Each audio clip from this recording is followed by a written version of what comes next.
A lot of cool stuff we have planned. But this was just a thing we were just going to try out. And we got to try it out with you guys, so appreciate that. So let's start again. I'm your host, Ryan Abraham. This is Tunnel Vision, and a new edition.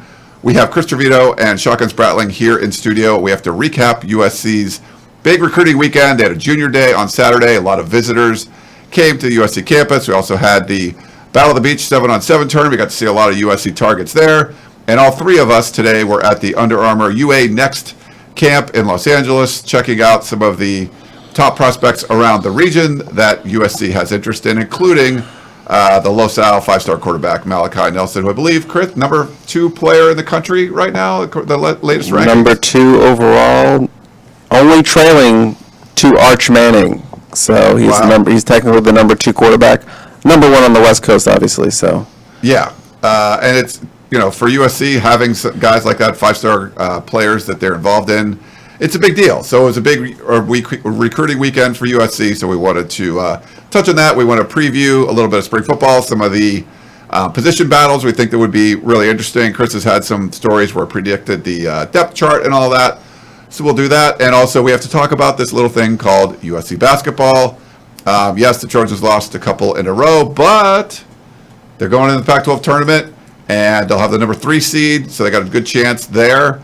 We'll have an opportunity to try to beat the teams that they already lost to, UCLA, and then potentially Arizona in the finals if they're able to advance on Thursday. Both Shotgun and I will be there, along with a couple of interns.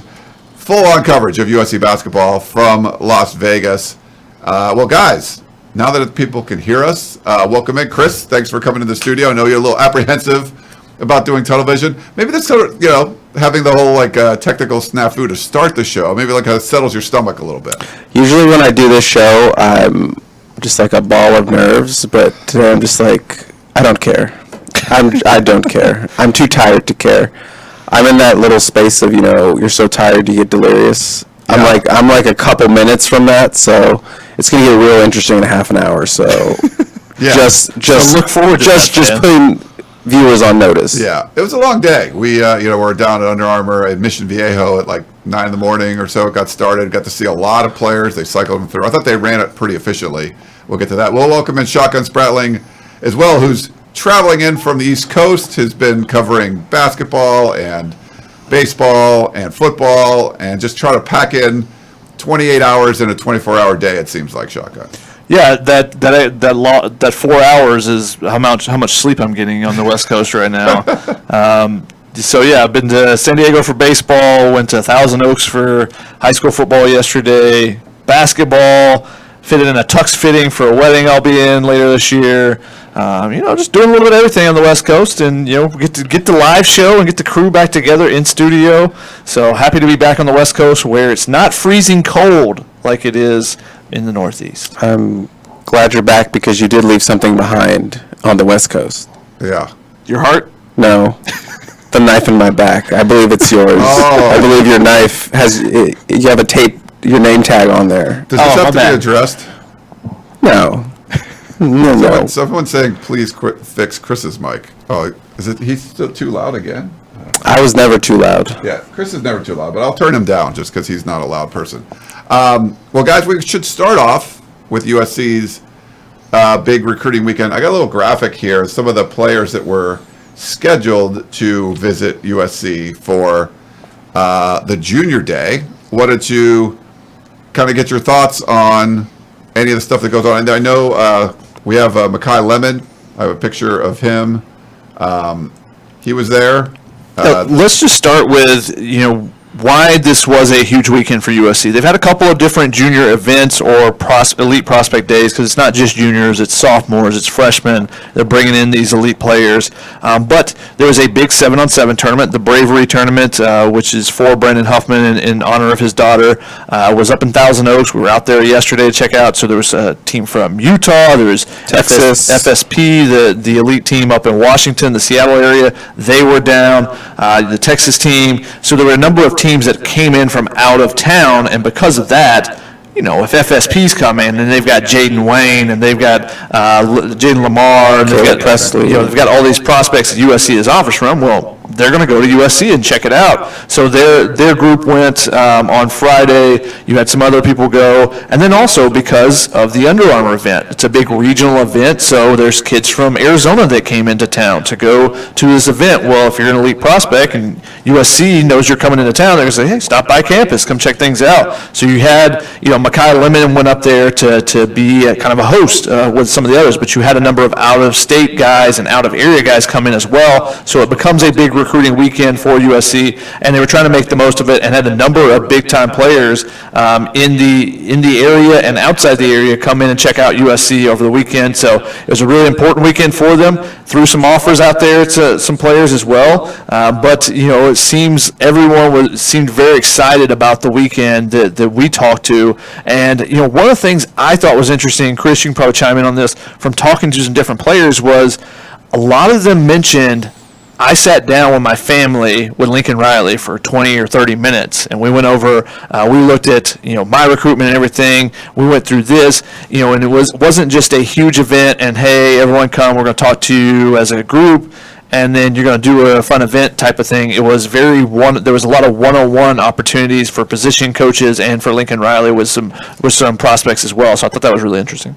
Yeah, but as some kids mentioned, there was a lot of kids there because the 7 teams came. There was a lot of prospects there at one time. So if you were able to get that one-on-one time with Lincoln Riley or a position coach like an Alex Granch or Dante Williams, that told you kind of how much of a priority you are. If Lincoln was taking time away from all these kids, he's the face of the program. He's going around all these people, parents, support staff. He's got to talk to everyone. If he's taking time out to have a 10-minute, 15-minute conversation with you and your parents in his office, then that tells you kind of where you stand in terms of their recruiting board and their priorities. And also, that means I just talked to all the kids that USC really wanted to talk to, or really got a good eye towards it. You got a good eye. You got a good eye for talent. I'll tell you that right now. One of the interesting guys that I did talk to that the conversation that stood out from the weekend was Hunter Clegg, the defensive end edge rusher from Utah.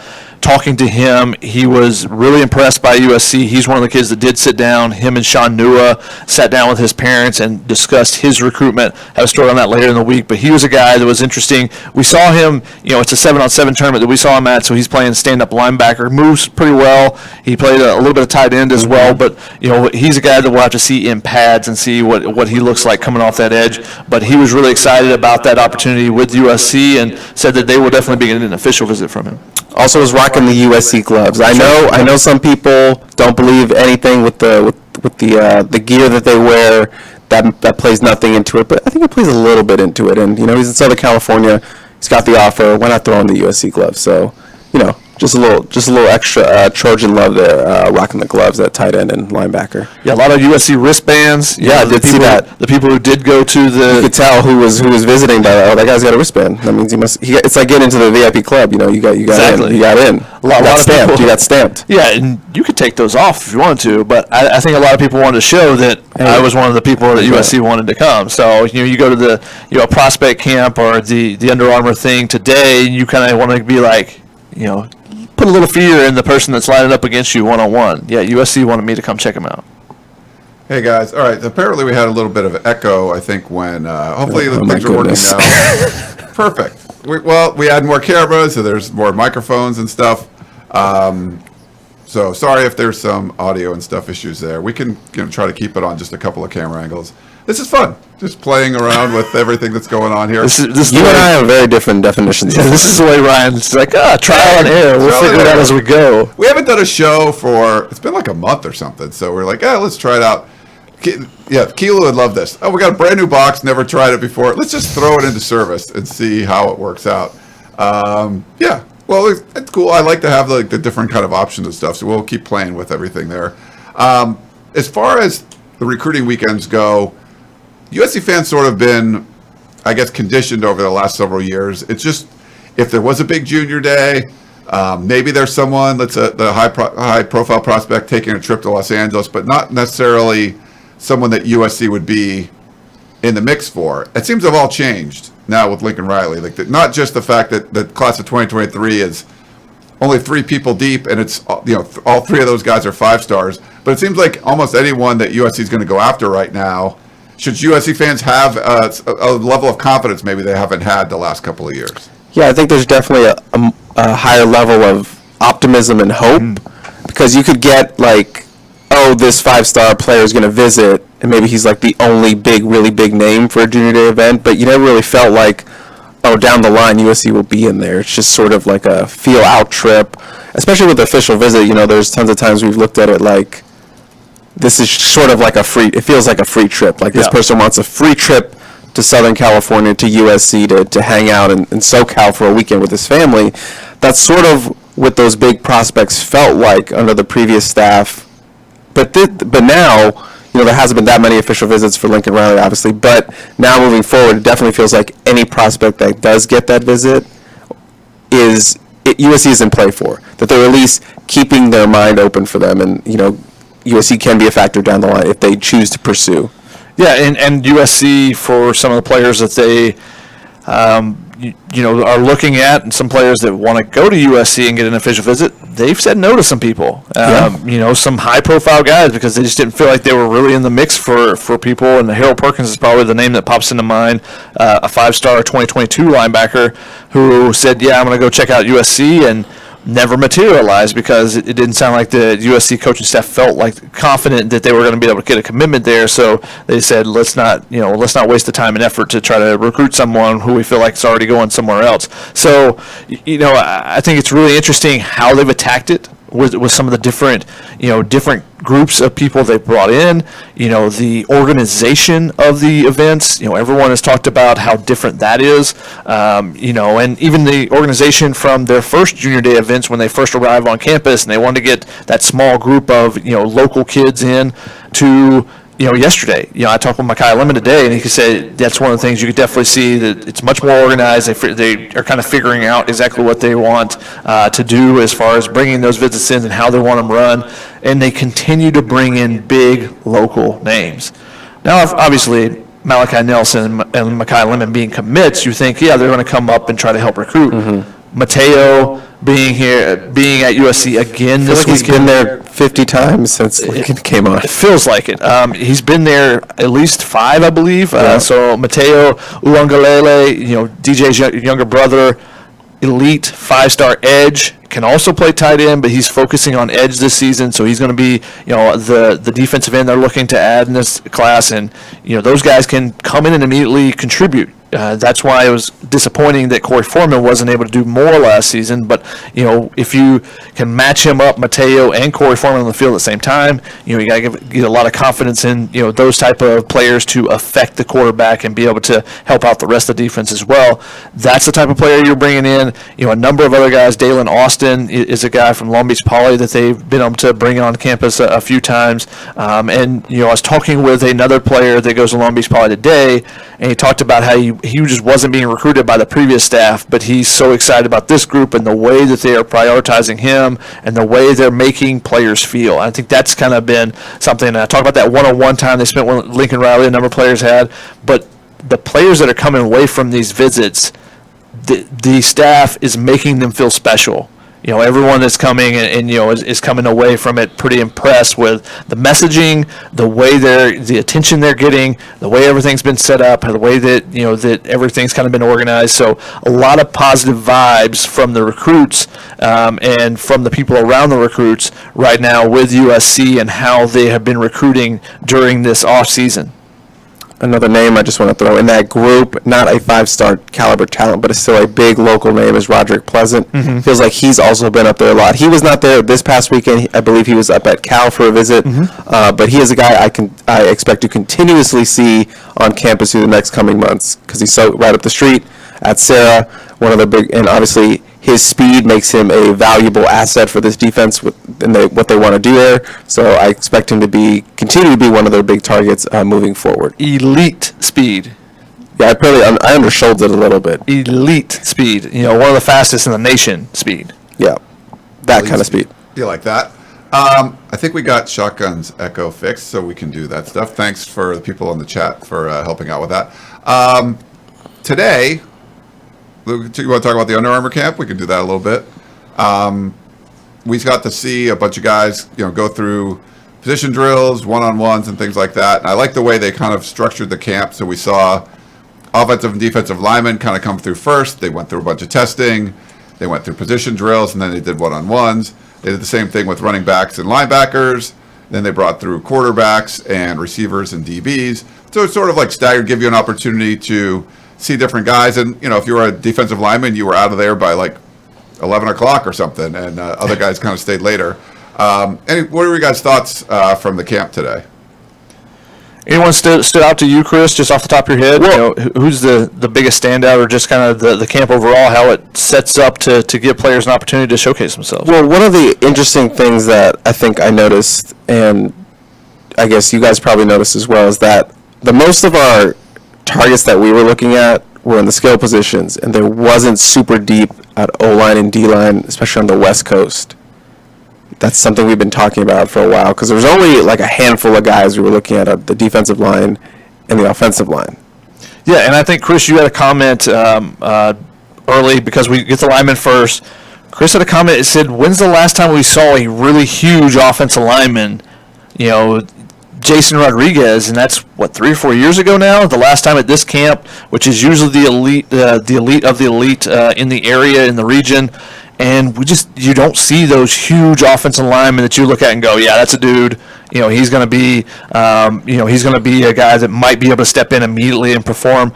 You think of someone like Ernest Green, but Ernest Green didn't perform at the camp the last couple of seasons. So we haven't really seen that, and that tells you, when even though there are some players that skip the camp, it tells you that there's not that talent on the West Coast consistently. There were a couple of standouts. I thought Rhino from Bishop Alemany. Great name. Great name, yes. I don't have his name in front of me to pronounce his last name, but he's a kid that I was told last year, keep an eye on him. He's going to continue to get better and better, and he had a really nice day on the offensive line. We were watching Elijah Jacket from Orange. He was another guy. Great frame.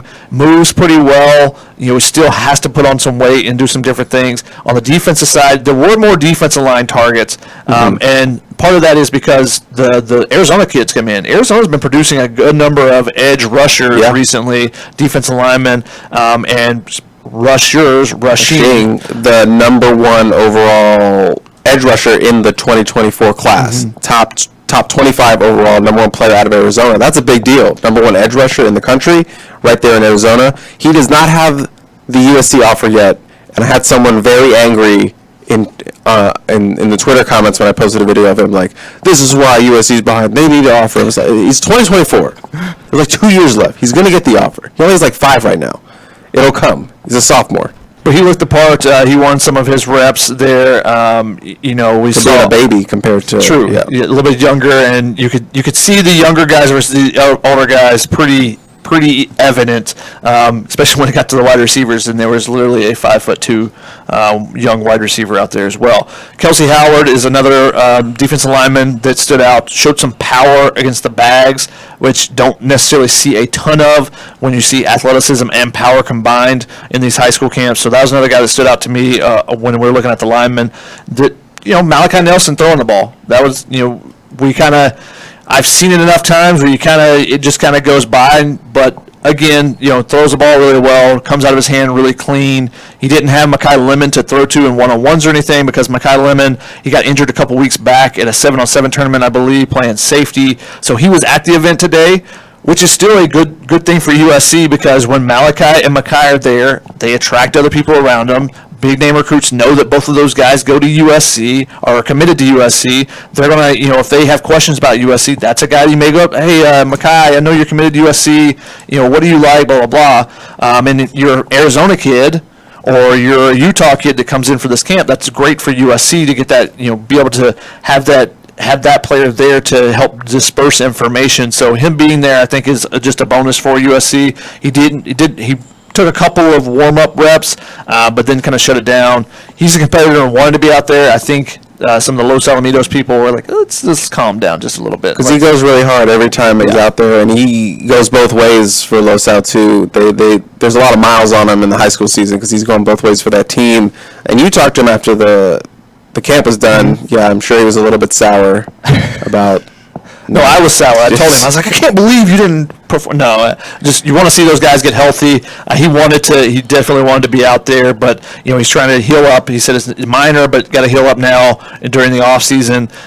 He was at USC this weekend, so he was helping recruit some of those other guys. He didn't want to give away a ton of names, but obviously DeAndre Moore, the other Los Alamitos wide receiver, is on that list, and Brandon Ennis, the 5-star wide receiver from Florida, who will be in Southern California next week. And again, 7-on-7 team comes into town for a tournament. South Florida Express. South Florida Express Stacked. will be visiting a USC next week, at least some of the players. So you're looking at some big-time players there as well. So USC, another important weekend next week. And that's recruiting. It never really ends. Yeah. Malachi Nelson, you mentioned, I thought he threw the ball really well. By the time the quarterbacks, and they got to throw the wide receivers and the one-on-one drills, even when they were just throwing against air to the wide receivers, it got pretty windy down there. There wasn't a whole lot of wind in the morning. It didn't really affect the offensive and defensive linemen that much. But once it got to the end, there was you were throwing with sort of a side wind, and we saw some of the quarterbacks kind of struggle to get the ball not just down the field, but some of the throws they would make if it had to go kind of cut through the wind. I felt like the ball still came out of his hands really well. We'll have a bunch of footage from what he was able to do. He does throw, a tight spiral. He's not the biggest guy in the world, but I thought he handled himself really well through that. And it just looked like if you were watching the quarterbacks, who was cutting through the wind as much, who did the wind not affect that much? It looked like Nelson was the top guy out there. I believe he won MVP. Yeah, he was one of the quarterback MVPs, which it's most valuable players, it seems like. They get multiple for a position, but he was one of them. Definitely, Mekhi Lemon got the Under Armour All-American Game invite as well, and a number of local targets for USC, including Roderick Pleasant, Christian Dunbar Hawkins was either MVP or an invite guy. I can't remember which. So some of the guys USC is pursuing performed well today, but also had the reputation from their film and everything else that they're getting the Under Armour All-American Game invites as well. Yeah, the defensive lineman Howard you were talking about too. So if you're watching these things, they actually had like a bag of helmets, but they never really used them. I don't know if that was going to be for lineman one-on-ones or whatever. And there was a lot of guys, so we didn't get to see a ton of reps. I think each lineman got maybe 3 one-on-one reps. But when you get to watch them kind of go through the position drills, there was a lot of drills you mentioned, Shotgun, with the bags. And one thing I like to see is if guys try to like cut in line and get some extra reps. Usually they want to get more reps out there, which is a good thing to see. I thought Howard did that, but also just the way if you can go through the bags where you're skipping over, you're karaokeing over them, or you're shuffling in and out, all of that. And there's times when you have to slap them. You're either slapping the top of a bag when you're getting low, or you're hitting a tall bag where you're trying, using some of a swim move, and they want to use your whole body to it, if you can see all that, or not just using your arms. And I thought Howard was one of the ones that every time he made contact, it just sounded a little bit different. Like he was really violently attacking the bags. It seemed like he took the reps seriously. So he's someone that I think, and he got really fired up in one-on-ones. He would do a little talking and stuff. So he's someone that just kind of stood out to me of the guys I watched out there. Yeah, he didn't realize that he wasn't wearing that helmet because, he was, after one beat of an offensive lineman, he, slapping himself on the head, which the kids do to say, hey, I dunked on him. That's a sign for dunking on someone's head. So, but you got to calm it down when you don't have the helmet on. Yeah. Is this the time sorry to throw in another name, but we talk about Collins? I'm calling you in because you... Achampong? I believe that's Collins Achampong, who's a defensive end / tight end, listed at 6'7", 230. Look 6'7", 6'6", tallest guy out there. Size, frame, athleticism, a little stiff right now. Yeah. He's a basketball player, and I think you put it correctly.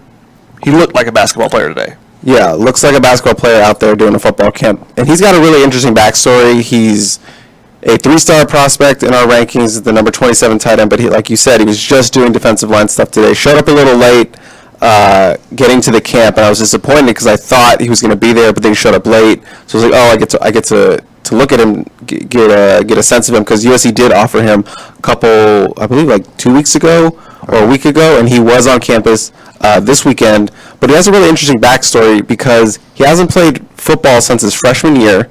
at Fairmont Preparatory Academy in Anaheim, which I had never heard of before. Apparently, it's a really good academic school. I've never heard of it. If you're an alum, you're probably really smart. If you're an alum in the chat right now, and shout out to them. But he's a basketball player, but Fairmont disbanded their football program in 2020 for COVID. So they're no longer playing football, and I believe he said he is not going to play football at Fairmont anymore, obviously because there is no football program. It's not like he's transferring somewhere. He's not going to Mater Dei or somewhere to play his final year of high school somewhere. He's not going to play football. So he's being recruited with just 1 year of high school football under his belt and a freshman year football. Yeah, so he's a guy that's a developmental guy for sure.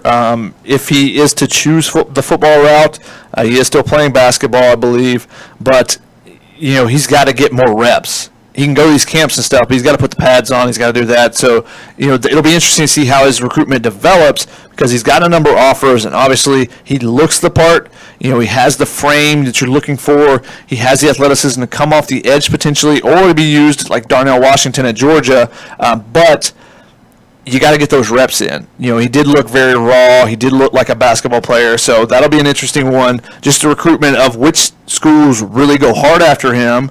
And, if he does commit somewhere, what are those coaches asking him? Are they asking him to go play for a winter circle or somewhere where they do actually have some padded practices and different things like that to try to get, those reps because he's just not getting them with Fairmont not having football right now. And he has a bunch of Pac-12 offers: Cal, Colorado, Oregon, UCLA, USC, Utah, and Washington have all offered. So looks like he'll be bound for the Pac-12 if he decides to continue football. Well, we saw him kind of come into the camp like Chris mentioned. He was a little late, but got a lot of attention. I mean, he's tall, and I feel like if this was a camp that was in Louisiana, he'd have been like the 6th or 7th guy. You were like, oh, that guy looks really interesting, and he might have been the number one looking guy as far as just like what the kind of attention that he was going to get just early on, and obviously has a lot of development to do. Like Chris mentioned, hadn't been playing football. When we saw some of the like cone drills, I mean, you could tell he's athletic, but there was some, like Shotgun mentioned, some stiffness there. He didn't, wasn't the smoothest through the change of direction kind of stuff. Was okay on the one-on-ones, but there's just a boatload of potential, I guess you could say there, and he's gonna have to put on some weight and kind of fill out that frame. But he does look more like a basketball player now. I mean, I don't know. He'd be a nightmare at tight end, as big as he is. I would have liked to see him play a little tight end. Yeah, that would show have off those hops. That would have been interesting. But someone like that is, Gerard talks about this all the time. You could look at that guy and go, in 3 years, like a year or two in a college weight room. I mean, he might just be an absolute beast. But it's going to take some work to get there. There's a lot of talent, but there's a level of development I think that would need to happen. So we didn't see, there wasn't like a Corey Foreman there today. There wasn't like a Kayvon Thibodeau where, they're just jumping off the page. But like he kind of looked like, ooh, that guy could be it, but certainly wasn't there yet. Yeah, we haven't seen a dominant defensive lineman since Corey Foreman was pretty good, but not dominant. Kayvon was probably the last dominant one, and Drake Jackson, I think that was the same year. Both those guys at the Nike camp, I believe it was, were dominant. But since then, it hasn't necessarily been that way. Corey Foreman was pretty dominant, but he was using a bull rush, which is not actually allowed, so I'm not going to give him credit for that one. But it just hasn't been those guys. So, the last few years at the Under Armour or Nike events down in SoCal. So it's USC is going to have to go outside the area and look for players, and that's the interesting thing about FSP coming down. Now, they didn't perform in the camp today, but, we saw Jaden Wayne, who's an edge player, and, he was playing some tight end, moves really well for tight end. The last tight end for FSP that we saw was JT Tuimoloau, who was dominant at tight end, and we know what he can do on the defensive line as well. So, getting a chance to see some of those guys, even if it wasn't in this camp setting, we did see them play this week. So that's the type of guys USC is going to have to go, who's coming from that South Florida Express team is coming, or are there any edge or defensive linemen that are playing some tight end or doing some things? You'll be looking for those guys as well. And again, camp settings aren't the best for linemen because, those guys need to put the pads on to be able to show what they can do, because there's so much grabbing and holding and shirt ripping. Did you just hear? There was a lot of shirts that were just kind of It's not a camp if there's no shirt ripping. Yeah. Yeah, I kind of feel bad for the defensive linemen. Like, everybody else gets this, hey, I got an Under Armour shirt, or, I got this, Just give them two. a little swag. I feel like they should get an extra one. Like, here, you're going to get this one ripped, but here's another one for later. Yeah, props to them. Everyone had big numbers on both sides of the jerseys. I was at in Hawaii at the Polynesian Bowl, and, like, they didn't have any numbers on anything that they were wearing down here. It was like one side of the helmet had a number on it. So it's good. Clear numbers. We could see where everyone was. That's cool. Any other recruiting stuff before we move on, guys? The Olas lineman, I can't think of his first name, but he was also at USC. We haven't got a chance to talk to him. Olas Alienen? Yeah. Or something like that. The Swede. No, Finland. Wait. Finnish. Scandinavian, we'll put it that way. Okay. But yes, he also visited USC, another big lineman in the building. So that continues to be, he's a guy from outside the area, but, bringing those big men down. Bring men in is a positive for USC, because, as we said, there is a dearth of that quality talent at those trench positions in Southern California. And we have a story on him up on the Peristyle. Okay. So I didn't realize that. Brian Doan, don't Shotgun hasn't looked on the page. Yeah, I have not been able to do anything. I woke up at 4 a.m. yesterday, drove from San Diego to Thousand Oaks, football, basketball, wrote stories, fell asleep writing, woke up, football, into the studio. All right. Well, let's move on. Why don't we talk a little hoops first? We could talk some USC basketball. Shotgun, you're the expert here. You were over in Poly Pavilion last night. USC. When I went to the Laker game, came out of the Laker game, and USC had cut it to 1, and it was a 1-point game, and then all of a sudden, I think UCLA went on like a 12-2 run or something like that, and the Trojans crawled back. The big stat, we talked about this before, is just the turnovers. USC had 14 or 15 turnovers, like 21 points for UCLA off turnovers, and the Bruins only one turnover. Both teams shot the ball pretty well, but going into the Pac-12 tournament, the number 3 seed right now, we'll get to see them Thursday night in the late game. What's your assessment of this team, Shotgun, heading into the Pac-12 tournament? Yeah, they've lost consecutive games for the first time this season. First time they played back-to-back top 25 opponents, so that plays into it. Arizona, they were dominated earlier in the week, but they bounced back from that. Had 2 really good practices from what I was told from sources around the coaching staff and in the program. That's a positive sign for them. They have to clean up the turnovers though, and they still have not found that person that can just calm everything down. They had a 4-minute stretch that really changed the game for them in the second half, or actually it was a 2-minute stretch. They were down by 3, and within 4 minutes they had gone down by 12 because UCLA goes on a 9-0 run. USC got 1 shot off in 2.5 minutes because they turned the ball over 4 times. So they need someone that can calm everything down and say, okay, we're going to run this, and whatever their best play is, we're going to get into this set, get it to this person. He'll at least get us a good shot, and that's something that they missed at times last night. The turnovers really hurt them, but it was more so on the other side. You just got to give credit to UCLA for only having 1 turnover the entire game. That's just a ridiculous feat there. That's very rare that happens, and that's why they were able to have a 21-3 advantage on points off of turnovers. So USC fought their way back in. They go on a 12-1 run late to get within 2 points with less than a minute and a half, and it got not silent, but like there was this worried whisper going through Poly Pavilion, like, is it about to happen again? Is it going to happen? Is it going to be a buzzer beater once more? But it wasn't in the cards for USC. They didn't have, no one could make that magic shot like Tajidi did or like Jonah Matthews did.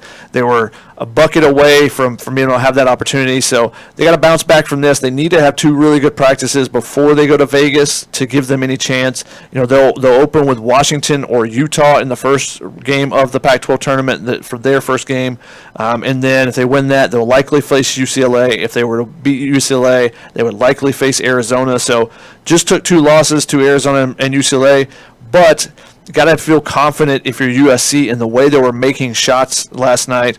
They shot 49%, and UCLA had a really good defense. They really challenged them. So if USC shoots the way they did last night, making tough shots, if they just take care of the ball a little bit better, and they got to shore up their defense a little bit. The last two games, the opposition has gotten a number of open looks. They've got to figure out the rotations a little bit better, communicate a little bit more on defense. They are still capable of making a run, both in the Pac-12 tournament and making a run in the NCAA tournament. They have the pieces, but they need to take that step forward. They did it last year, starting with the Pac-12 tournament, where Isaiah Mobley really took his game to another level, making shots, making threes, and really became that guy. Is there someone who's going to do that in the postseason this year for USC? That's going to be the big question. If someone does step their game forward, they can make they have the pieces to make a deep run once again, but it's going to take some guys, stepping a little bit up to make that happen. All right. Well, we'll check out a bunch of basketball coverage over from Las Vegas with Shotgun and myself. Chris, let's get into. I just had to watch you.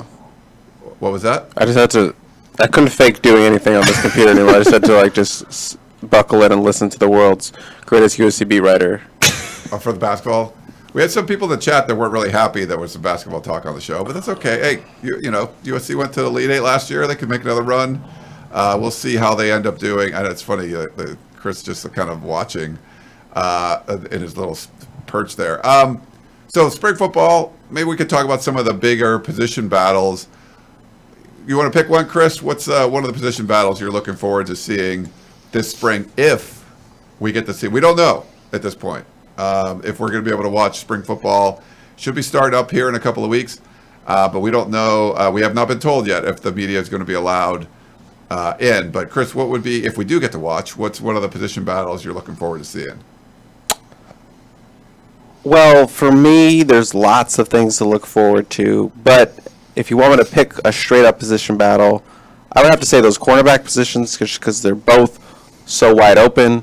Chris Steele, Isaac Taylor-Stewart, they are off trying to get drafted in this spring's 2022 NFL draft, so both those spots are up for grabs. There's a lot of interesting storylines there. Obviously, you have two transfers coming in with Latrell McCutcheon from Oklahoma, Mekhi Blackman from Colorado, the most experienced guy.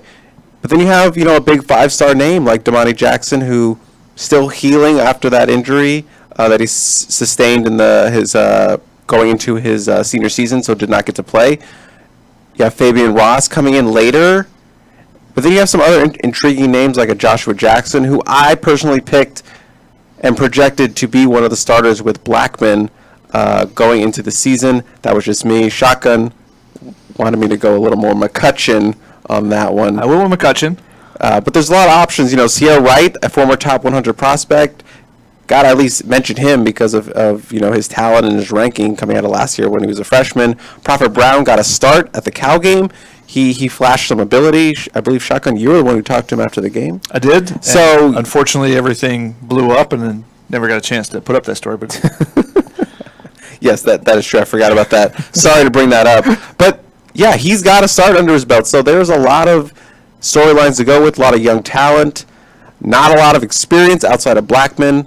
So it's going to be really interesting to see how that kind of critical position plays out.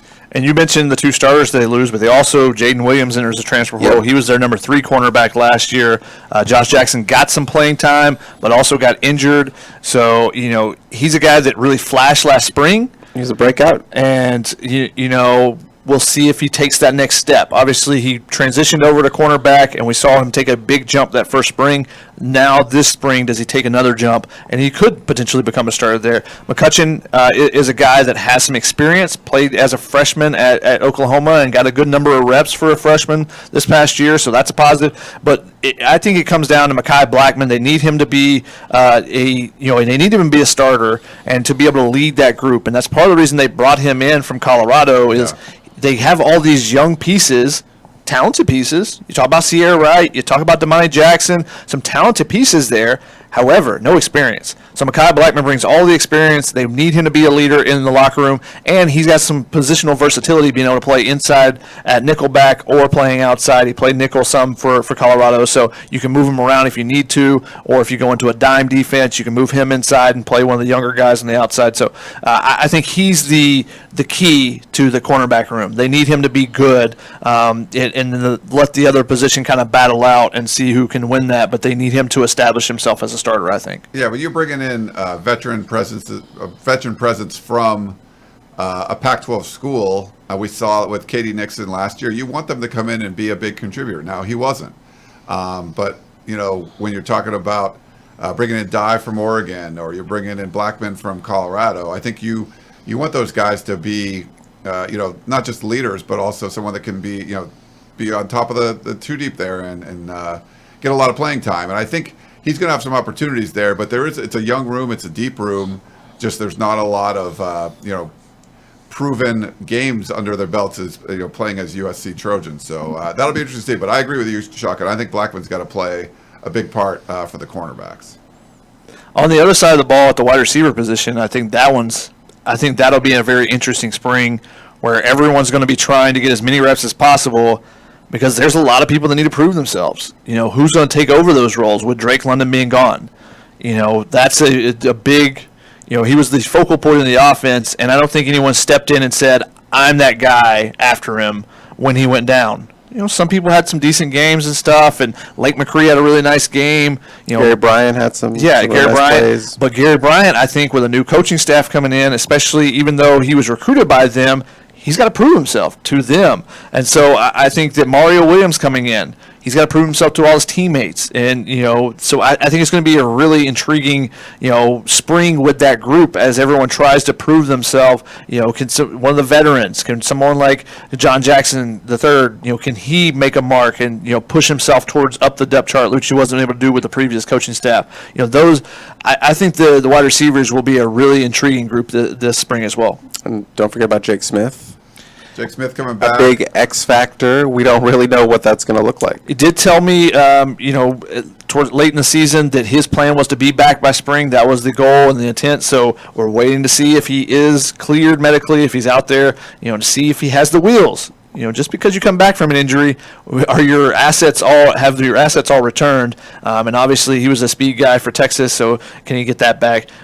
So that'll be another interesting one too. Yeah. Yeah, Terrell Bynum, I think, the veteran presence, another veteran presence for the Pac-12 coming over from Washington. If you look at the chart, I mean, there's just a lot of young guys in that receiver room and not as much veterans. You mentioned like a John Jackson, but just hasn't got the kind of run. And, my guy Kyle Ford, a former 5-star, is he going to be able to this is another position group where there's a lot of maybe unproven talent, and will veteran leadership that transferred in be able to help, and how does that all mesh together? Because it is difficult sometimes when you bring in transfers, especially senior guys that have been around the block a lot. They haven't been around the block at USC, but you also have a new coaching staff, so everyone's sort of on the same same footing, I guess you could say. So even though you're transferred in, you haven't versus someone that's been in the program for 3 years.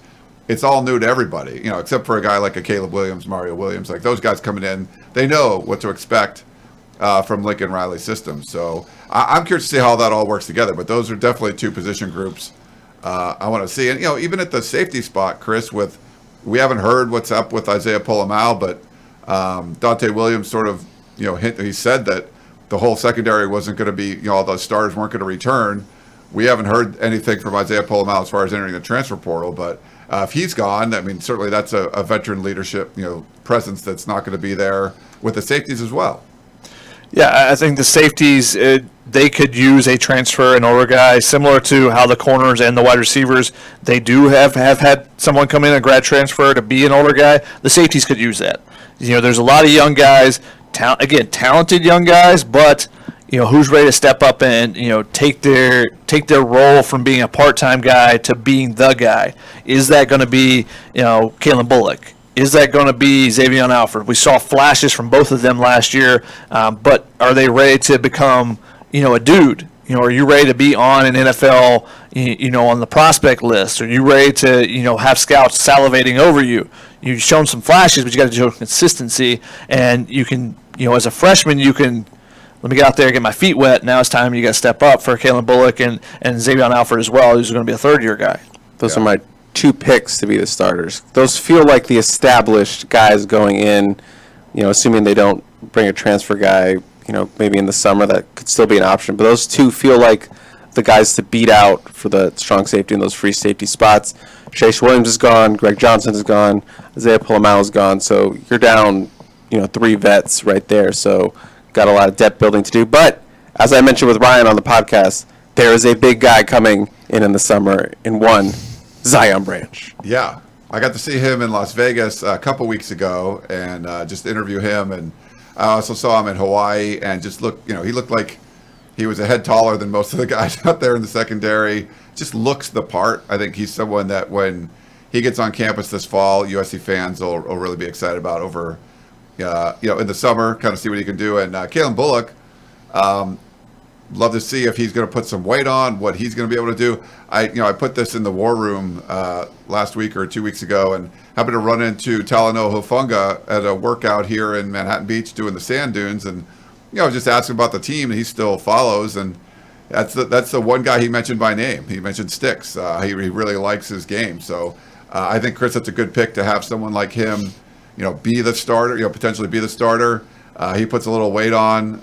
It didn't seem like it was limiting him, being as light as he was, but, he puts a little weight on. He could probably do even more out there. But he's definitely someone that has been impressive to me.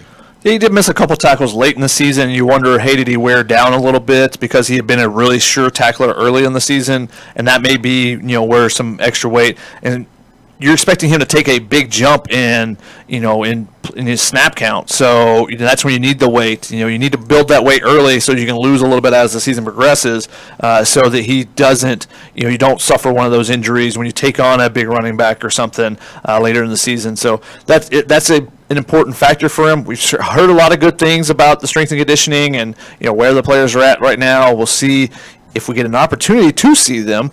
But when we get a chance to check them out in person, we'll see if we can see any discernible differences there.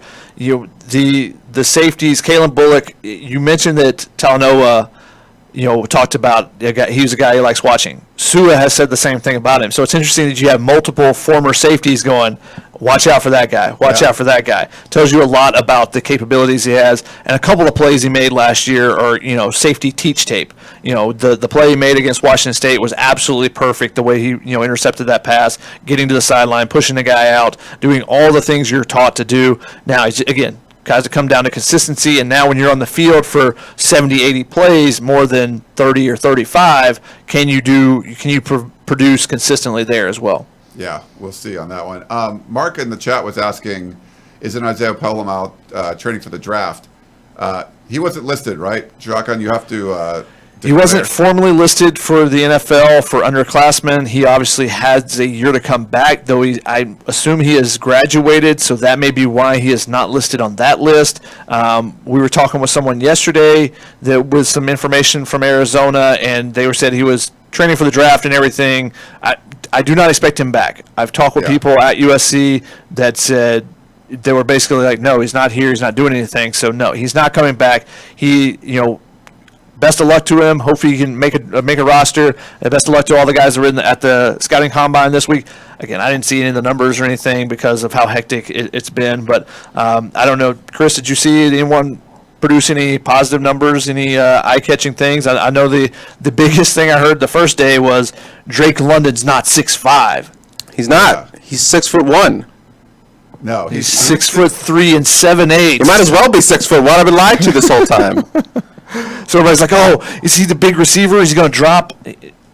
I mean, of course teams would want to see him be 6'5" rather than 6'3" and 7'8", but I don't think it's that big of a factor because of the way he goes up and gets the ball, and he plays like he's 6'7" rather than 6'3" and 7'8". We also had some people asking about the quarterback room, so we can touch on that a little bit. Obviously, who's going to be quarterback one? Caleb Williams. Why does everybody keep asking this like it's a competition? It's crazy. There's no competition. Wow, you just said it. There's no competition. Yeah. You don't bring in your quarterback. He doesn't transfer from the school that he was at to be in a system where he's already has experience and go. You're not the number one player on the recruiting, on the transfer market, and say, yeah, coach, I'm ready to come in and battle for a position. it's his position. Now, if he's awful, yeah, maybe they make a change, but it's not like there's going to be a true competition there. No matter what the narratives anyone wants to spin, it's not a competition. Miller Moss will be the backup behind him. If Miller Moss takes an exponential jump in his game and is now in front of Caleb Williams, then you have that conversation. But going into spring camp, there's not a competition. Caleb Williams has already proven himself on the field. Miller Moss had a couple of chances late in the season in that Cal game, but he has not done anything close to what Caleb Williams has already done. And obviously, having the experience in the offense is where the deciding factor is. Before looking at either player's talent level initially, he has experience. He's already played in the offense. Lincoln Riley knows him already, so he already has those steps in front of him. There's no actual competition. Yeah, and then, so right now, just so people realize, there are only 2 healthy scholarship quarterbacks on the roster. Caleb Williams, who transferred in, and will be, he's taking part in the offseason workouts and will be part of spring football. And Miller Moss, who Shotgun mentioned, and he got a little run at the end of the season. He got 1 snap, I think, earlier in the season, and then in the Cal game, had a touchdown pass to Katie Nixon, his only touchdown catch of his USC career. But Mo Hassan, the transfer from Vanderbilt, coming back, worked really hard to get back from that knee surgery he had last year. If you remember the spring game, he tore his knee, his ACL, and worked really hard to get back. Unfortunately, ruptured his Achilles. He's still optimistic that he could come back for the season. He talked about it on his social media, and we put some stuff in the war room about talking to sources close to him. We'll see if he's able to bounce back from that.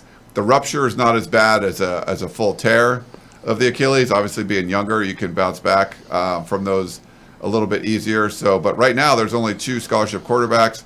Will they look for the portal to bring in another a guy that can help out? We'll have to wait and see about that. There are some preferred walk-ons, actually some decent guys that have played before. I don't know, Chris or Shotgun, if you want to mention that. But right now, only 2 scholarship quarterbacks on the roster. It looks like Caleb Williams being QB1 and Miller Moss backing him up. Yeah, just a tough break for Mo, who's a really great leader, does a lot of great stuff off the field in that regard. So we saw him put in the work during the season where we see him out there with rehabbing and stuff. So that is a tough blow, but it's just fascinating. He did say I'm aiming to come back for fall camp, and like you said, the rupture isn't as bad as like a straight tear, which I believe Brendan Peely suffered. Mm-hmm.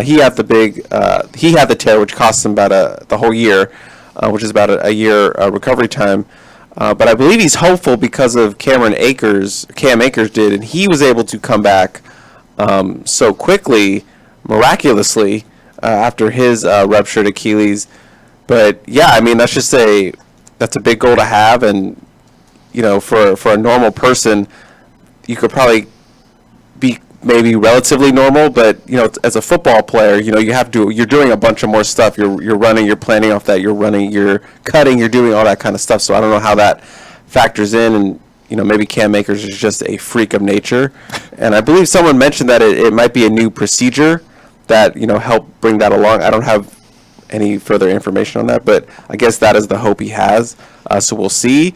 But you never want to kind of bank on someone coming back from a ruptured Achilles in 5 months to play. So I think they're going to have to look in the portal for maybe a non-Power 5 guy or a lower level Power 5 guy who just wants to be kind of a bridge guy, maybe get a little extra education at USC, just someone who can fill in the back end for a Miller Moss and Caleb Williams down on the depth chart, because you never really want to go too deep into those preferred walk-ons. They did bring in 2 to kind of bolster out that depth, fill out the scout team a little bit more, but I would say you'd want to go in and get a guy who has played at another school, maybe a guy who started a couple years and just wants to be a grad transfer somewhere. So it's a tough spot. Yeah, I think that's going to be very tough to find anyone of high quality that you can bring in to say, hey, we want you to come in and be our third string guy. There's a lot of QBs in the portal. That's all I'm saying. There's a lot of options. That is true. Valid point. There are so many names in the portal currently that there are people that will become desperate as it gets closer and closer and go, oh wait, am I not going to is no one going to offer me a scholarship or anything, and may take something, or maybe USC holds out and there's people that no one's offering scholarships to, they say, hey, you can come be a preferred walk-on here as well, that have, more experience than you would normally have. So there may be some options out there, but if your third string quarterback is in, you're probably not doing very well unless you're Ohio State in the championship game. So you don't want to be on your third string quarterback. You want your number one to stay healthy and not ever have to get to your number two. But if you do, you don't want to get beyond your number two. And USC has two great options, number one and number two, in Caleb Williams and Miller Moss. So you want to keep those guys healthy, and if your offensive line blocks, and I think USC's offensive line could be really good this year. They bring back pretty much everybody. You're adding Bobby Haskins, still looking in the transfer portal to potentially add another piece there as well. Especially on the interior. Still looking in the recruiting class to potentially add another piece there. Josh Connerly, we've had several questions about him. Yes, USC is still recruiting him. His official visit is coming up in a couple weeks, I believe. So USC will get the final one. We'll try to make a big impression in his final official visit before he makes a decision, and then if USC can close the deal there, some of the questions about Josh Connerly were, does he, if he commits, Jasper asked, is there any chance he gets in the rotation immediately? Absolutely. I mean, I think he's a guy that you try to get in there for a series or two early in the season. And, we saw that with Austin Jackson. We saw that with Chuma Adoga. You saw that with the guys that are going to be your tackle of the future. You want to get them in there, get their feet wet. If they struggle a little bit, that's okay. And then, they'll build and build and build. And then maybe even by the end of the season, they become, a guy that's in there every other series, or a guy that takes over a spot. Or, when you do have an injury on the offensive line, because it happens every year, then, maybe he's the guy that steps in. So Josh Connerly definitely has the talent to do that. Just the ability from the clips of him, his workouts and stuff, going from his knees to jumping up, showing the athleticism, to then from his knees to his feet, and then to be able to go into his shuffle steps. It just shows you the athleticism that he does have, the potential to be, one of those true, an NFL left tackle eventually. Yeah, if he was able to participate in the spring, I think there'd even be a better chance. Obviously, he's not going to commit till potentially sometime this month, and if he ends up at USC, he'll have the summer and fall camp. But we've seen them work those five-star guys in a little bit early. I don't know about starting. I know Jasper also wanted to know: do you think Andrew Voorhees or Bobby Haskins would be the starting left tackle? I don't know. What do you think about that, guys? Chris wrote about this. Can I throw out the Voorhees initiative? The Voorhees. This sounds like it is. Just hear me out. Okay. Andrew Voorhees ended the season as USC starting left tackle. That is correct.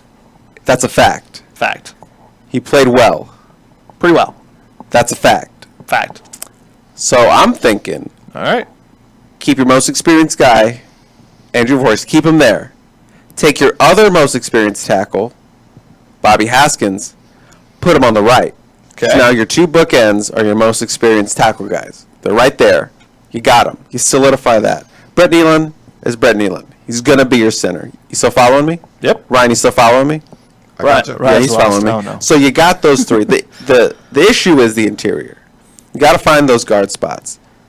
You got a Justin Dietich, who filled in when Voorhees kicked out. Is that not a fact? Mm-hmm. Fact. Filled in at that left guard. Did pretty well. Mm-hmm. Did pretty well.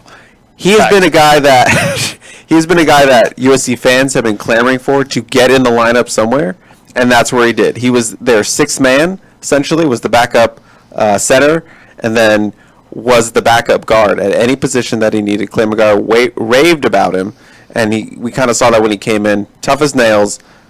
Got him in at the left guard. I think he can be your starter this year at one of those guard positions. Still back up the center. And then that other one, you make it Cortland Ford or Jonah Monheim. I think Cortland Ford has the higher upside at tackle, and I think Monheim has the higher upside as an interior guy, not as a tackle. Ford obviously does have a little bit of offensive guard experience, so I think he could work there. So that would be my initiative.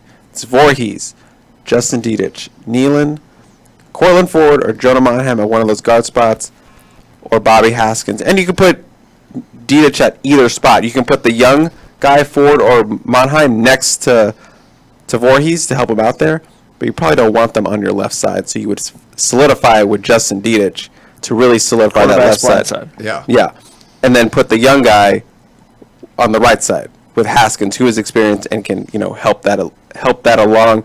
That's just something I'm throwing out, but that's not even the point of the question. Who's going to start at left tackle? It's going to be Bobby Haskins. So move on. Don't even answer anything I just said. So wait a second. So you said the answer is Bobby Haskins, but you gave this whole 5 I minutes just wanted. No one likes this idea. No one likes like this your idea. No, he doesn't. Not Robert. Shotgun. Robert. It's not his real name, by the way. I just Robert came out of nowhere. He hated it. You mean Robert Haskins? Yeah, Robert Haskins. There it is. Could be. His father. No, Bobby Haskins. Yeah, I know. I got it. I was got just, it? Yeah, I was just trying to. Fact. Fact. Let's try to go through some of these questions quickly. I know we have. Wait, no. I want him to respond to this. Oh, you want Chuck? I want it on record. Yeah, I think Andrew Voorhees ends up as your left guard. All right, there it is. That's it. But do you like the initiative? He doesn't like the initiative. I think if I'm Voorhees, I probably want to play guard because I think that's where my NFL position is, and I think that I want to show more tape there. Now, showing the versatility to play both, obviously see what that did for Elijah Vera Tucker and his draft status, but where did he end up eventually? Back at guard. So, for Voorhees, who is not as athletic as Elijah Vera Tucker, I think it's better for his future if he's, solidifies himself as guard and just a nasty mauler. He did well at tackle. There were some elements where teams were able to get an advantage on him with some speed off the wide edge. So, maybe that's something he could work on this offseason. That could be something that if he knows he's going to be the left tackle, then he puts a lot of effort into that.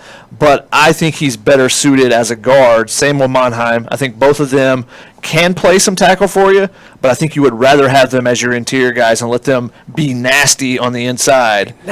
Be nasty. But then that brings up the question of where does Justin Dedich go? Because you can't play Dedich, Monheim, and Voorhees together at 3 interior positions with Brett Nealon locked in at center. So, it depends on, the adage is we're going to find our best 5 guys and then figure it out. That's what coaching staffs will tell you all the time, whether they mean that or not. So, who do they see as that 5th guy? Do they see it as Ford and he needs to play tackle? Do they see it as Monheim and he needs to play guard? Do they see it as some other element where Dedich plays one inside position and Voorhees plays the other inside position? That's what it comes down to. And if they get another guy, if they get another transfer, how does that change everything? Are you saying there are teams that don't play their best 5? Yeah. It's like the 4 best guys and the guys meh.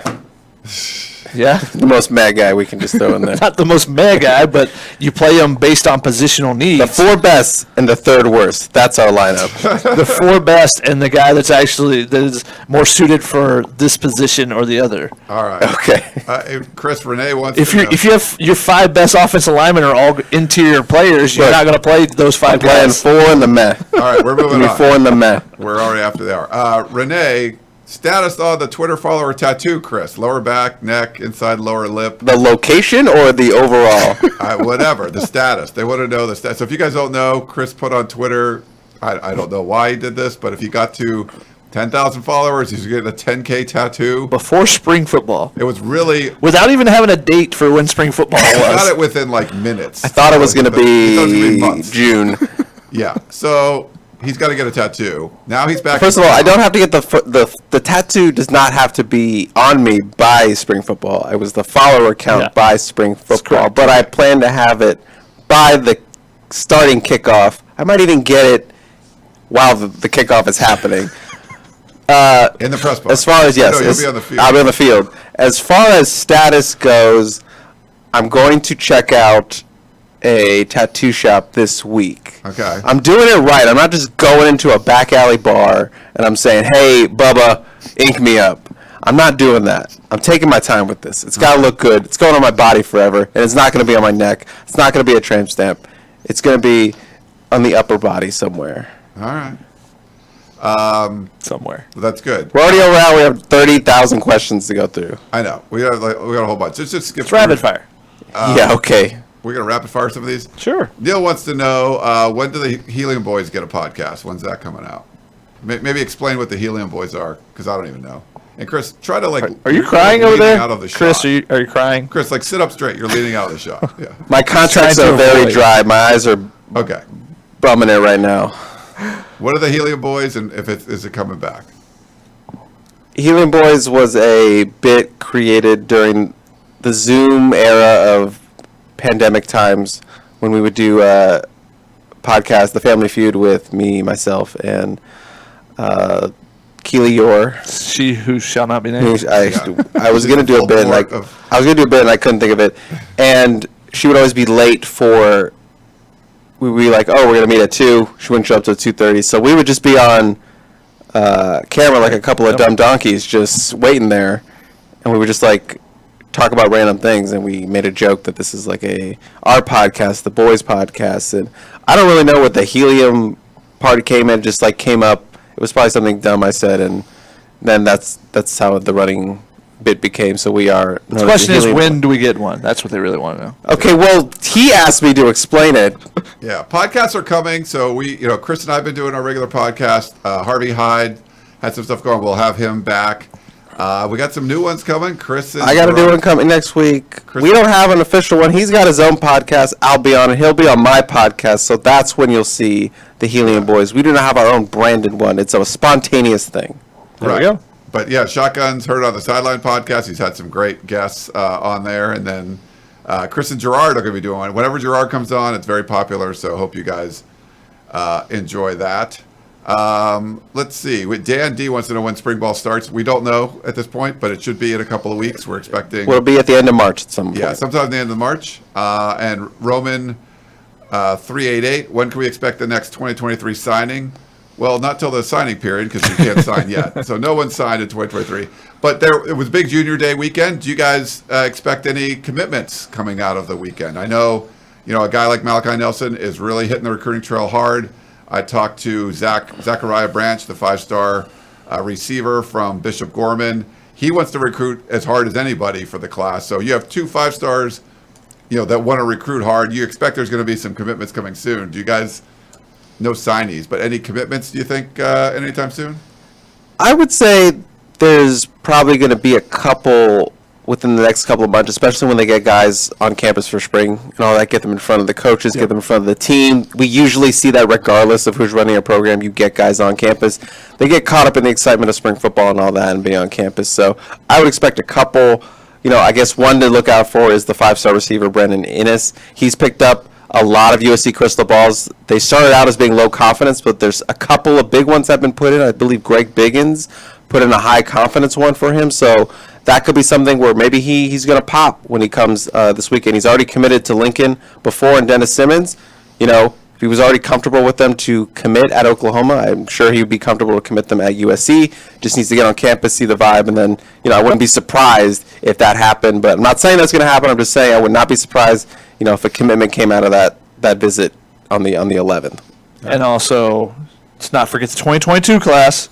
With the big fish still out there of Josh Connerly Jr., whose commitment could come in the next month after in a couple weeks after he makes his final official visits. Yeah, we had a bunch of questions on that. Daniel wanted to know what are USC's chances with him, and there was another question about if he does commit, will he be the starter? We kind of mentioned that already. We probably get in the rotation. Probably not going to be a starter, though. Yeah, probably wouldn't be the starter. When you have I think both Haskins and Voorhees will be 6-year seniors. That doesn't make it that much more difficult. He'll be on the 2 deep. They need him on the 2 deep. Yeah. They're too thin. He has to be on the 2 deep. Book it. He's healthy. He's on the 2 deep. Yeah, so when we were talking about the offensive line and your Voorhees initiative, people were asking, but one person asked, who's going to back those guys up? And that's a big question mark, and that's why USC's still trying. Especially the interior. They want an interior guy, just not necessarily to start, but just to be back there to help them out. Potentially to start, but potentially, if they get a starter, then hey, now you move Monheim or someone down one rung, and that makes you that much more deeper because you have guys that have some experience on your depth chart. That's the big issue with the guys behind them. There's some guys with talent. I think Mason Murphy is a guy we could see a big jump from this year, maybe Ty Buchanan, but those guys have no experience at all. Mason Murphy barely got to practice last year because he got injured early in the season. Yeah. Daker's 11, I guess it was for me. Ryan, are we going to run the spread offense under Lincoln Riley? You're going to see the same offense you saw at Oklahoma, elements of the, kind of based on the air raid. But if you've seen Lincoln Riley's offenses, I know like Shotgun and Chris can kind of chime in too. But, they've had a 1,000-yard rusher, I think, almost every year. Lincoln Riley was there. I think they utilized the tight ends better. They still do RPO kind of stuff, and they've had offenses where there was a more mobile quarterback, like a Kyler Murray, and we see Caleb Williams do that too. And Baker Mayfield could get escape pressure, but wasn't someone that is going to rip off 50-yard runs all the time. So it's adaptable. It's certainly spread concepts and air raid concepts, but it's kind of his own doing, and it is one that they do like to run. They run the football, and you're seeing pulling guards and tackles and stuff. So I think there's some good options there. I don't know, what do you guys think? How you would describe it? Yeah, I mean, Lincoln Riley is not going to be set and say, hey, we have this many receivers on the field at a time, this many tight ends, this many running backs. It's going to be, all right, what puts us in the best position to win, and we can mold the offense around that. And you see that he's used fullbacks in the past. He's used tight ends in the H-back spot, used them split out. He's used them in different ways. He's gone with 3 wide receiver sets, 4 wide receiver 5. We had another question from Cam, is his base offense a 3 or 4 receiver set? I think it depends on the personnel he has. That wide receiver group is the ultimate prove-it position to me, because if you look at that depth chart, or you look at, not even the depth chart, you look at the names on there, everyone has something to prove. Whether it be Terrell Bynum, he didn't do anything last year after being All Pac-12 2 years ago. Whether it be John Jackson trying to get in the rotation, Kyle Ford, big time coming out of high school with the injuries. Gary Bryant Jr., we talked about him earlier. Taj Washington, he had a chance to take over that role last year and never really did it, in my opinion. He had some drops and had some other things. Can he become an explosive playmaker for them? Michael Jackson, similar, had a breakout in the spring, kind of faded a little bit during the fall. And the biggest one for me is Brendan Rice. Huge numbers as far as yards per completion or yards per reception and everything, but he didn't have a quarterback at Colorado. Being the son of one of the best, probably the best receiver to play in the NFL, Jerry Rice, then you're always having to try to prove something. So I think him and then Mario Williams coming over, Jake Smith from the injury, a lot of guys trying to prove things, and then a couple of the young guys, C.J. Williams, Kyron Ware-Hudson. Kyron Ware-Hudson was hurt all last year. C.J. Williams coming in as a freshman, as the biggest prospect at the wide receiver position.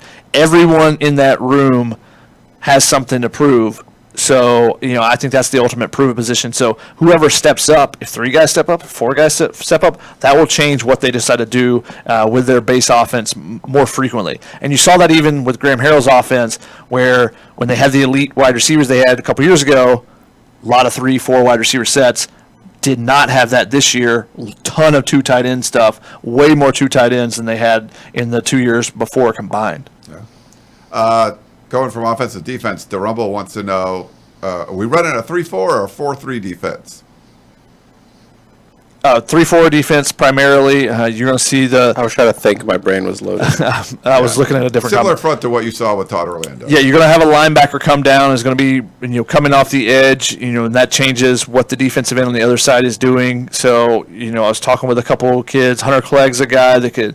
A couple of the edge guys I talked to this weekend are talking about they could be that linebacker where they have to drop in space, but they similar to Drake Jackson, or they could become guys with the hands on the ground. So it depends on how body types kind of mold there, and it'd be interesting what this defensive staff would have done with Drake Jackson, because that man looks like a beast right now at 270 pounds, which I know a lot of people on our message boards were calling for often, but he wanted to play a lighter weight, wanted to show his athleticism. He did that some, but how different would the USC defense how different would the defense have looked if he had his hand on the ground all the time? Yeah. Everyone kind of want to know that. Daniel had a couple questions. We'll throw these to you, Chris.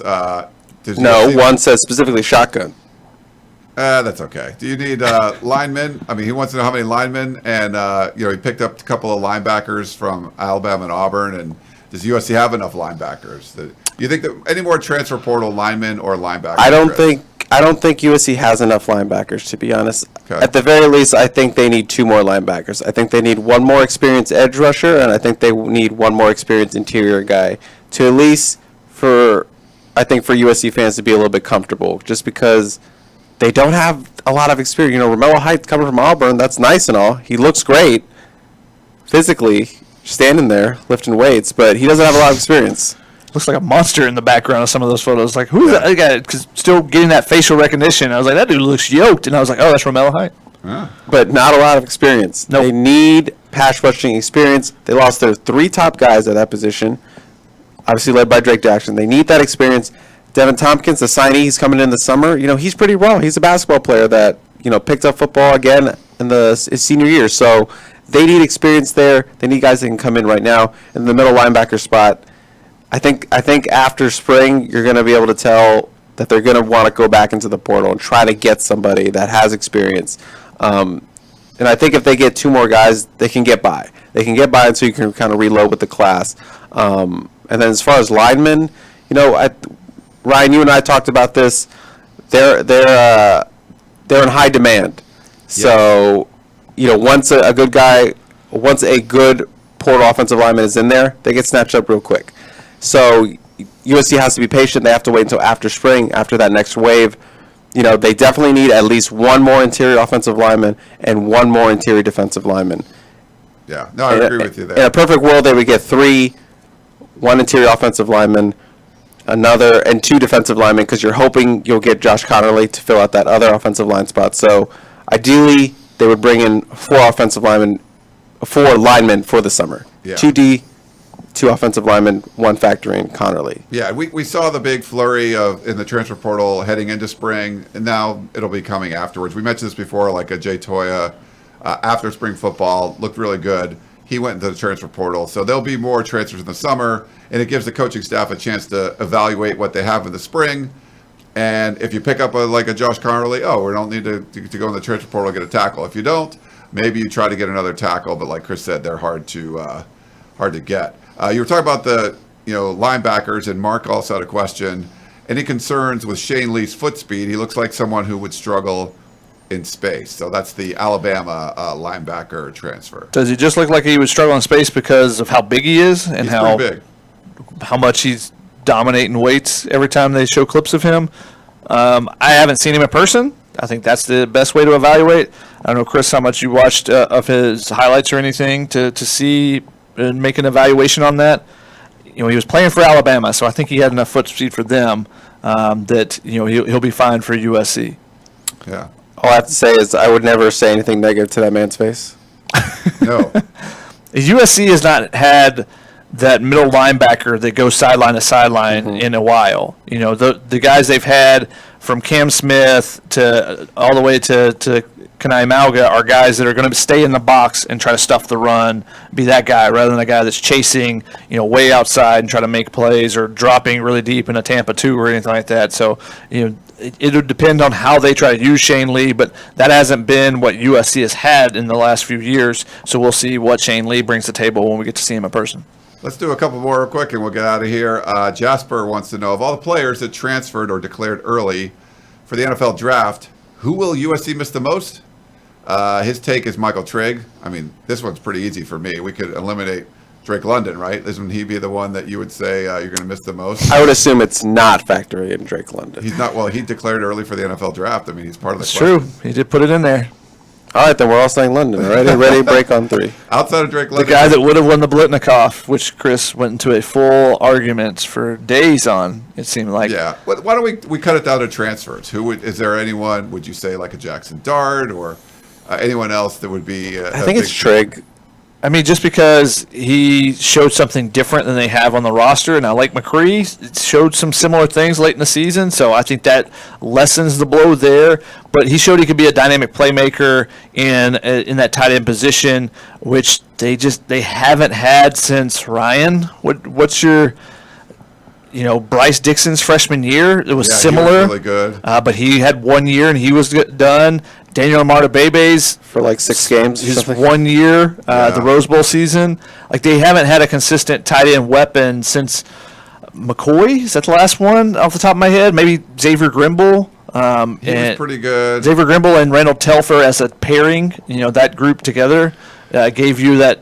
And Jordan Cameron, if you counted him as a tight end, lead athleticism, even though they didn't throw it to him. I know. I was going to say, like, a guy like Jordan Cameron, like, makes a Pro Bowl, and, like, USC didn't even use him. It was like, okay. Yeah, that's back when USC had talent upon talent upon talent. David Osbury, I think he was playing. He was a wide receiver. Yeah, but he went to the NFL and played some tight end. Yeah. But yeah, it just hasn't happened. So Trigg it brought a different element, but again, unfortunately for USC, it seems like they've been cursed with the tight end position of seeing those young guys flash and then not, whether it be injuries or off field or transfer, not being able to be a consistent producer at that position. So he stands out there. I think the cornerbacks, if you include those draft guys, Jaden Williams, just the fact they lost all three of their top cornerbacks, not necessarily one individual guy, but all three of them, I think that makes the task so much more difficult for that cornerback room this year for Dante Williams. Cool. I guess we'll do one more. Roman. Real quick, you got the 40 times, and it looked like that Isaac Taylor Stewart ran pretty well. He is listed having run a 4.42, which is pretty good time, and Chris Steele ran a 4.48.